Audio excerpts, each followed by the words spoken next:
কেন বলেছিল জানেন? উনি বাবা যেমনি ঘোড়ায় চাপতে যাবে কি ওনার কাছে যে তালোয়ারটা বললে আপনাকে খাবে ঢোকানো আছে, যেমনি ঘোড়ায় চাপতে যাবে আর ওদের মধ্যে একজন তালোয়ারটা লক করে বার করে নিল, তালোয়ারটা বার করে নিল। এরা আবার তো লড়াই আরম্ভ হয়ে যাবে, তালোয়ার নিতে গেলে দরকার না, লড়াই করবো না, দোয়াটা পড়ে নি। এই তালোয়ার খানা যখন আবার চুরি হয়ে গেল, আমি দোয়াটা পাঠ করলাম, আমার তালোয়ারটা ভয়ের মতো কাজ করছিল। দেখবেন একটা মানুষ বয়স্ক হয়ে গেলে হাতে একটা লাঠি নেয়, ভয়ের মতো কাজ করে, বলে তালোয়ারটা ছিল আমার মুখখানে বলছিল, আমার ভাইয়ের মতো কাজ করছিল। কিন্তু তালোয়ারটা যখন চুরি হয়ে গেল, এরা যখন বার করে নিল, আমার বিপদ আসতে আর দেরি নাই, সন্নিকটে বিপদ আগিয়ে আসছে রে, ওই জন্য আমি নালিল্লাহ দোয়াখানা পাঠ করেছি। তখন তারা বাবা চুপ হয়ে গেল, যে হাজার হলো নবীর ঘরে ছেলে, এদের ধরে বাহাস করে পারবি বাবা। এরা ধরে নিয়ে গেল ইবনে জিয়াদের দরবারে, বলে হুজুর এই দেখেন এর নাম হলো ইমাম মুসলিম রাদিয়াল্লাহু তাআলা আনহু। ইবনে জিয়া জিজ্ঞাসা করে তোর কারণে তোমার নাম ইমাম মুসলিম বলা, তোমার কারণে এই দেশের দুটো দল পয়দা হয়েছে, একটা হলো হোসাইনের দল, একটা হলো ইয়াজিদের দল। এখানে দুটো দল ছিল না, যাদের সঙ্গে যা করার করেছে, আর বেশি বকার দরকার নেই। একটা কথা খালি তোমাকে বলবো, বলে ঠিক আছে বলেন। বলে জায়গার পিছনে কথা তুলবো না, তুমি যদি প্রাণে বাঁচতে চাও, জানে বাঁচতে চাও, তা একবার খালি মুখে বলো যে আমি আজ থেকে হোসাইনকে ছেড়ে দিলাম, জানে বেঁচে যাওয়া। উনি বলে অসম্ভব কথা, একবারে অসম্ভব কথা, আমি হোসাইনকে ছাড়তে পারবো না, আপন চাচার বেটা, হোসাইন হলো ভারতীয় মামের একেবারে যাহা, আর ওই হোসাইনকে ছেড়ে আমি তার হাত ধরবো, দরকার নেই, দরকার নিজের জানটাকে দেব, কিন্তু হোসাইনকে ছাড়বো না। ছাড়বে না বলবো না। এই কে আছিস? এত তাড়াতাড়ি একটা সিদ্ধান্ত নেওয়া যায় না, একে একটা রাত জেলে ঢোকা, প্রাণের ভয় না কার আছে? তাই একটা রাত আগে জেলে ঢোকা, জেলের মধ্যে থাকুক, কাল সকাল 10টার সময় তো বাহির করবো, আর একবার জিজ্ঞাসা করে শেষ জিজ্ঞাসা করে নেব, যদি হোসেনকে ছাড়ে করবো, আর যদি না ছাড়ে কতল করবো। চলো, এক অন্ধকার জেলে নিয়ে গিয়ে ঢুকিয়ে দিয়ে তালা মেরে দিল। সকাল হলো, বার করে নিয়ে আসলো, আবার ঘুরে ওই প্রশ্ন করলো, সারা রাতে তুমি কি চিন্তা ভাবনা করলাম, বলো কি ফয়সালা করবে? হোসেনকে ছাড়বা কি ছাড়বা না? একবার খালি বলো হোসেনকে ছাড়বা কি না? কি বললো? আমি রাজি, আমি হোসেনকে ছেড়ে দিতে রাজি, আমি হোসেনকে ছেড়ে দিতে রাজি। ইবনে যে আনন্দ আত্মহারা এই কথাটা কালকে বলতে গিয়েছিল, যদি কালকে বলে তাহলে একটা জেলখানায় কাটাতে হতো না, থোড় বিছানায় কাটাটা। এবার মুসলিম বলে আমার চাকরি কথা আছে, কি কথা বললাম? বলে আমি হোসাইনকে ছাড়তে পারি, তবে আমার কয়েকটা শর্ত আছে। সে শর্ত হলো কি, যে হোসাইনের বাবার মতো বাবা তার আছে একটা আমাকে দেখাতে হবে, ছেড়ে দেবো। হোসাইনের নানার মতো নানা তার আছে আমাকে দেখাতে হবে, তবে আমি ছেড়ে দেবো। হোসেনের মায়ের মতো মা জগতে তার আছে, আমাকে একবার দেখাতে হবে, যদি দেখাতে পারো তবে ছাড়বো, ওরা না হোসাইনকে ছাড়বো না। नहीं डरते सरकार जाए जरा जाए कुछ परवाह नहीं करते परवाह। হুসাইনের মার মতো একটা মা দেখাতে, বাবার মতো বাবা দেখাতে, নানার মতো নানা দেখাতে। ইবনে জিয়াদের মাথা খারাপ, কি করে পারবো? হুসাইনের নানা হলো নবী, আর আমাদের নানা হলো কবি। আমাদের মা আছে দিদি, কিন্তু আমাদের মায়ের জান্নাতের গ্যারেন্টি নাই। হোসেনের মায়ের জান্নাতের গ্যারেন্টি আছে, শুধু জান্নাতের গ্যারেন্টি নয়, জান্নাতের মহিলাদের তিনি হলো সরদারি নিয়ে। আমি দেখাতে পারবো না, নানার মতো নানা দেখাতে পারবো না,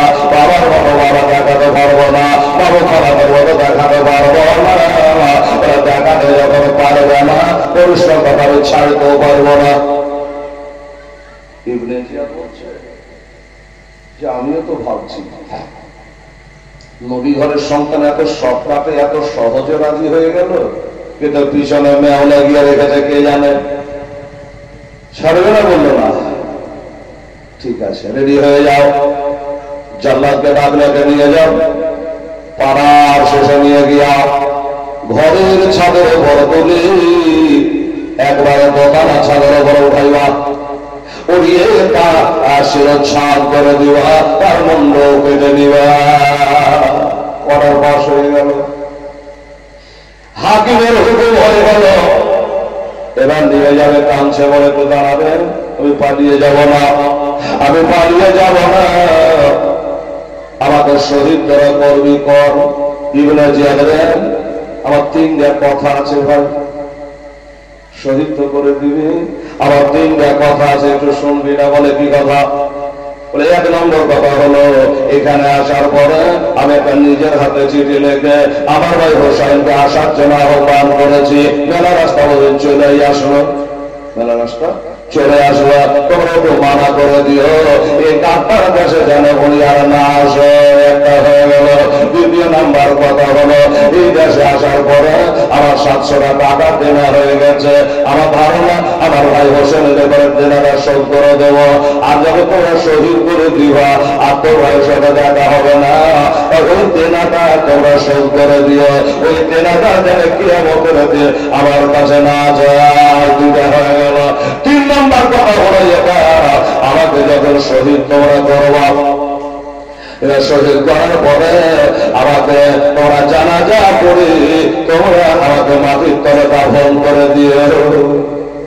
এই তিনটা কথা একবার বলো না ভাই। ও ইবনে জিয়াদ, আমার কথা বললে তোমরা মানবাকে মানবা না। ইবনে জিয়াদ বলেছিল, হ্যাঁ তোমার সব কথা মেনে নেব গো, একটা কথা মানব না। কোনটা মানবে না? বড় শুনে যায়, কাটা পড়ে যাবো, শহীদ হয়ে যাবো, একটু শুনে যায়, কোনটা পারবো না? বললো তোমাকে শহীদ করবো ঠিকই, কিন্তু তোমার জানাজা পড়ব না। নবীজি বলেছে জানাজা পড়ে একাই পাহাড় বরাবর নাকি পাওয়া যায়। আল্লাহ, আর তিন চলো মাটি দিলেন, উহুদ পাহাড় বরাবর নাকি পাওয়া যায়। তা কত বড় পাপির দল ছিল এজিদের দল, এবার আপনি বুঝালেন যেটা তেমনি কি বিষয়টা করবে না। বললো তোমার জানাজার গ্যারান্টি না, তোমাকে মাটি দিতে পারবো না। শুনলি একটা ছাদের বোতলে তার মাথাটা কেটে নিয়া ওই ছাদ থেকে নিচে চাইয়ে ফেলে দে, যেন টুকরা টুকরা হইয়া যায়। হুজুর ইমাম মুসলিম রাদিয়াল্লাহু তাআলা আনহু যতটুকু বলার বললেন, পদে যেটা করার করলেন, নিয়ে চলে গেল। পাড়ার শেষে নিয়ে গিয়া ঘরের ছাদে তুলেছে। বাবা হাত দুটা বেঁধে দিয়েছে, হাত ওটা বেঁধে দিয়েছে।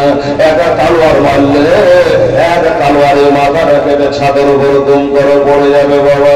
কিন্তু আমার ইমাম মুসলিম বলো, ভাই রে, এখানে ইয়াজিদ নাই, এখানে ইবনে জিয়াদ নাই, এখান করে সীমার না, এখান করে খলিল ইয়াজিদ নাই, এখান করে সেনার বিনানাস নাই, এখান করে তুই আছে, আমি আছি, তোরা কয়েকজনের জাল্লাদ আছে। আমার মাথা কাটবি, একটা মানুষের মাথা কাটতে সময় লাগবে না। তবে ভাই আমার মাথা কাটবার আগে একটা কথা বলো, তোরা শোনেলে এই ছাদের উপরে উঠে মা বোনেরা দোতলা ছাদের উপরে উঠিয়েছে, হাতে তালোয়ার ঘোরাচ্ছে আর বলছি আমাকে তোরা কতল করে দিবি ভাই, আমাকে তোর পিয়াসা লেগেছে রে, আমাকে পিয়াসা লেগেছে, একটু আমাকে একটু পানি পান করিয়ে দেব, আমাকে একটু পানি পান করিয়ে দিন, আমি যদি আর পানি একটু পান করে আমি শহীদ হয়ে যাবো। চিৎকার করে তারা বলে, দয়া নাই মায়া নাই। বলল তুমি নিজের মানো না, তোমাকে পানি দেওয়া হবে না, পানি দেওয়া হবে না, বিভাজিত অবস্থায় তোমাকে শহীদ করবো। দেখবার আমার বলার কর্তব্য বললাম, এরা করে যেটা ভালো মনে করি। একজনে বলে দেখলে লোকটা তাই এখনই খতম হয়ে যাবে, আর এখানে ইবনে জিয়াদ নাই, যাইতে চায়নি, একটু পানি না চেয়েছে, একটু লোটা পানি তাকে দিয়ে দে, পানি পান করে নে বাবারা। আমার মা বোনেরা এরা লোটাই করে পানি এনে দিল যে নাও, তাড়াতাড়ি কেউ দেখে না। কেউ যদি দেখানে তোমাদের চাকরি বাদ, তাড়াতাড়ি করে পানিটা পান করে নাও। আল্লাহ বলছে ওরে দুশ্মনের হাতের পানি তোকে পান করতে দেব না। হাতের বাঁধন করে দিয়েছে, পানির লোটা হাতে দিয়ে দিয়েছে। বাবাকে বিসমিল্লাহ বলে লোটাটা মুখে লাগিয়েছে। আর কেন মুখে লাগানো অমনি বাবা মা বোনেরা মনে পড়ে ওই কুয়া বিবির বাড়িতে যে ঠোঁটটা কেটে গিয়েছিল, একটা তাঁত খুলে গিয়েছিল। এবার লোটাটা যে পানি পান করার জন্য মুখে লাগাবে, এই কাটা ঠোঁটটা পানিতে ঠেকে গেল। আর পানিতে ঠেকে গিয়ে বন্ধ রক্ত জানে চালু হয়ে গেল। বন্ধ রক্ত চালু হয়ে গেল, জ্বলন শুরু হয়ে গেল। কাটা জায়গায় পানি পড়লি যেমন হয়। কে দাঁড়িয়ে দেখছে বাবা রে, শুধু বাবা ওই জায়গায় ছোট কাটা, যে ওই কাটা দিয়ে রক্ত যেন বার হতে লাগলো। আর একটা দাঁত জানে খুলে পানির বর্তনে পড়ে গেল। তাড়াতাড়ি করে মুখে থেকে পানির লোটাটা নিচে নামাইল। বলছে ভাই লিয়ালে আমার চাহাই হলো রে, কিন্তু এই পানি পান করা জায়েজ হবে না, কেনা জায়েজ হবে না। বলে তোরা জানিস না আমাদের ঘরে মশলা তৈরি হয় রে, আমরাই তো শরীয়তের মালিক রে। গান করে শোনে পানির কাশলা করো তিনটা, তার মধ্যে একটা হলো পানির কালার। পানি যদি গন্ধ হয়ে যায়, বদবু হয়ে যায়, পান করা যাবে না, ওযু গোসল হবে না। পানির কালার যদি নষ্ট হয়ে যায় তা হবে না। তো তোরা যতটুকু পানি দিয়েছিল লোটাই করে আমার ঠোঁট কাটা দিয়ে রক্ত পড়ে পানির রং জানে রক্তের কালার ধারণ করেছে, রক্ত হয়ে গেছে। এই পানি যায় হবে না। পানির লোটাটা ফেরত দিয়ে দিল বাবা, আর পানি পান করা হলো না। আল্লাহ ওই দুশ্মনে এজিদের পক্ষের লোকেরা হাতের পানি তোকে পান করতে হবে দেব না। আর আমার হাউজে তাও সারা পানি পান করবে রে। বাস লোটা তো দিয়ে দিল, বলে এবার রেডি হয়ে যাও, কতল করবে বলে একটু দাঁড়া, একটু দাঁড়া রে, একটু মদিনার দিকে আমাকে মুখ করতে দিবে। মদিনার দিকে মুখ করে আমার নবীর উপর কয়েকবার দরুদ শরীফ পড়বো। মেলা দুশ্মন আছে দরুদ পড়ে না, ওই যে একবার নবীর উপর কয়েকবার দরুদ পড়লে আর নবীর উপর দরুদ সালাম বলতে পারবো না। বাবা মদিনার দিকে মুখ করে এটা দরুদ সালাম পাঠ করে বাবা। আমার বাবারা মনে এবার বাবা রেডি হয়ে গেল। আর কারবার দিয়া এক কারবারি বাবা মাথাটা গম করে ছাদে পড়ে গেল। বলে দিন না আলিল্লাহ ওয়া ইন্না ইলাইহি রাজিউন। একদিকে দেহ পড়েছে, একদিকে মাথা পড়েছে, আর এই গলা কাটা রক্ত বাবা বৃষ্টি হলে যেমন ছাদের দিন দিয়ে বাবা পানি করে, ওই রকম রক্ত গলা যেন ওই ছাদের দিন দিয়ে গড়ে যাচ্ছে, নিচে পড়েছে। ও বাবনেরা ভাড়ারা লাশ দরবার দরবার করে, এখনো লাশ জানে থামে না। আর ওই উথাল পাতাল করছে ছাদের উপরই, গড়াগড়ি করছে। আর আমার মা মদিনাতে কাঁদছি, আমার দয়া নবী মদিনায় কাঁদছে। আমি আমার ঘরের সন্তান রাজি অবস্থা বাবাকে আল্লাহর হয়ে গেলে এবার কাঁদছে, আল্লাহর ফেরেশতারা কাঁদছে না গড়াগড়ি থেকে। আমার মা ভগবান বাগানের ভয় আরে ওই করে বাবা গড়াগড়ি করছে। ওই বদমাশেরা কি করেছিল জানে? এটা করে বাবা এখনো লাশটা বাবা থাকলো না, এখনো ধরবর করে ওই অবস্থাতে একটা হাত ধরে একটা পা ধরে ছাদ থেকে তুলে জমিনে চালিয়ে ফেলে দিল। লাল কানে ছম্পা ছাড়া হয়ে গেল, টুকরা টুকরা হয়ে গেল। আমার ভাইরা আমার মা মনে রাখো, এই হলো দেবা মসলে রাজি আল্লাহ তাআলা আনহ জান্নাতের এসে বললো কাজ ভাবে হয়ে গেছি, তার সমর্থ হয়ে গেছে। যেইভাবে বলেছিল সেইভাবে ইমাম মুসলিমকে কদর করে ফেলেছে।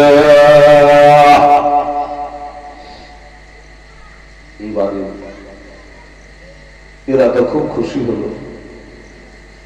যে ইমাম মুসলিমকে আমরা কতল করেছি। বাবা আমার মা বোনেরা, এবার একটা কথা বলি 5 মিনিট। এবার কোন ঘটনাটা আসবে? তার দুটো ছেলে, তার ওই ছেলে দুটোর বলার আগে একটা লোক জেলে ভরা আছে। ওই যে বলেছিলাম না, ইমাম মুসলিমকে শহীদ হতে না পারলে তোর জেলের তালা খুলবে না। হযরত আলী রাদিয়াল্লাহু তাআলা এই হযরত আলী জেলের মধ্যে ভরা আছে। অন্যায় বলতে ইমাম মুসলিমকে বাড়ি থেকে থাকতে জায়গা দিয়েছিল। রে বাবা, এটাই দোষ। এই যা, ওকে বার করে নিয়ে বার করে তালাই চাবি দিয়েছে। যেমন বেড়েছে তালা খুলে গেল। আর যখন তালা খুলে দেওয়া অনে জানে হযরত আলীর মুখ থেকে বলে ইন্না লিল্লাহি ওয়া ইন্না ইলাইহি রাজিউন। বলে কি আশ্চর্য লোক তুমি! কেন? আরে একটা মুসলমান দেখা হলে সারাও করতে হয়। বলে সারাও নাই, তারাও নাই, ইন্না লিল্লাহি কেন দোয়া বললা? বলে তোর কাছ তোরা তো আমার মাথাকে খারাপ করিস না, আমার সাথে বকবক করিস না, তোর আত্মার কাহানি জানিস না। বারে আত্মার কাহানি আবার কি? বলে আমাকে যখন জেলে ঘরে তোরা ছিলি। বলে না। বলে তাহলে বকবক করছিস কেন? আমাকে যখন জেলে ঘরেতে বলেছিল যে ইমাম মুসলিমকে শহীদ না করতে যতক্ষণ না পারবো ততক্ষণ জেলের তালা খুলবে না। আর যখন তালা খুলে গেছে আমার ধারণা হুজুরা দুনিয়াতে নাই, হুজুর মনে হয় দুনিয়াতে নাই। এই কারণে আমি এই দোয়াখানা পাঠ করেছি। এবার তোরাই বললো তাহলে ঠিক আছে। এবার মুসলিমকে গতকাল ছাদের উপর তুলে তাকে শহীদ করে দেওয়া হয়েছে। দোয়াখানা পাঠ করেছিল ভাই। বলো ভাই আমাদের ভুল হয়েছে, ওই সভা আমরা ছিলাম না। তোমাকে জেলে যখন ঢোকানো হয় এই কথা বলা ছিল, আমার জানা ছিল না। তাহলে তো দোয়াটা পাঠ করা ঠিক আছে ভাই। তুই চল নিয়ে আসবো। ইবনে জিয়াদকে বলে হুজুর আপনার হুকুম মোতাবিক এই দেখেন হানিকে বার করে আনলাম, কি করবো? বলে কি করবি তোরা জানিস না? বাজারে নিয়ে যা। বাজারে? হ্যাঁ বাজারে। বাজারে নিয়ে গেলে যেখানে দেখবেন লোকজনের ভিড়ভাড় বেশি, ফাঁকাতে দেয়, যেখানে লোকজনের গ্যাঞ্জাম বেশি, ওই ভিড়ভাড় মধ্যে নিয়ে গিয়ে এখন ইমাম মুসলিমের মতো কতল করে দেয়। লোকজন বলছে আমার আইন কত রকমের আছে। কেন? কাউকে বলছে ঘরের ছাদের ওপর তুলেন, আবার কাউকে বলছে বাজারের ভিতরে লোকজনের সময়। ব্যাপারটা কি? বলে ব্যাপারটা যদি জানতি তো তোরাই চারে বসতি, তোরাই বাদশাহ হতি, জানিস না? একে যদি বাজারে নিয়ে গিয়া লোকজনের ভিড় ভাড়ের ভিতরে শরীর করে দেয়, গোটা বাজার জানতে পারবে আমার আইন কত করা। আর বেদবি করবে না, ওষুধের পক্ষে আর থাকবে না। আর মা বোনেরা ভাইরা ওরা তাই করে তাকে টানতে টানতে বাজারে নিয়ে গেল। বাজারের মধ্যে নিয়ে গিয়ে ঘরের ভিতরে বাবা এরা তাকে কতল করবে। হাত দুটো বাঁধা আছে, হাত দুটো বাঁধা আছে। বড় ভাই রে আমাকে কতল করা করবে, হাতের বাঁধনটা খুলে দেবে। ভাই বলে না, হাতের বাঁধন খুললে তোরা তাহলে তো পারবো না, এরা বাঁধন খুলে দেবে না। ও চিন্তা ভাবনা করে খুলে দেবে না। তো কি হয়েছে? শরীর করে মুশকিল কোষা হাইদারে কারবার পাতে খাইবা তাদের সবার হাসার হোসেন আপা যাওয়া জন্ম হলো তারা করু শহীদ হলো কুপার যাবে মসজিদে। আর বর্তমানে তার বাজার হলে না যাবে আসার হাতের জিনজিনকে একটা তৈরি ভাবে ছিঁড়ে ছেড়ে ফেলে দিয়েছে। বাবা দড়িকে ছেড়ে ফেলে দিয়েছে, হাতের বাবা ছেড়ে দিয়া বাজারে দোকানদার ভাইয়েরাকে বলে মুসলমান তারা না হলে বলতাম না। এই দোকানদারেরা আমাকে তালোয়ার দেবার ভাই, হাতের বাজার ছেড়ে ফেলেছে, একটা তালোয়ার দেবার ভাই করে জান্নাতের সাথে করে নিয়ে যাবো রে। একটা তালোয়ার দিয়ে একে যুদ্ধ করে মরিয়ে কেউ তালোয়ার দিল না, কেউ তালোয়ার দিল না। তার ওই লোকটা বলতে শোনো, এই লোকটা নিজেদের পক্ষ না লিয়া ওসাইলের পক্ষ লিয়া ইমাম মুসলিমকে বাড়িতে জায়গা দিয়েছে।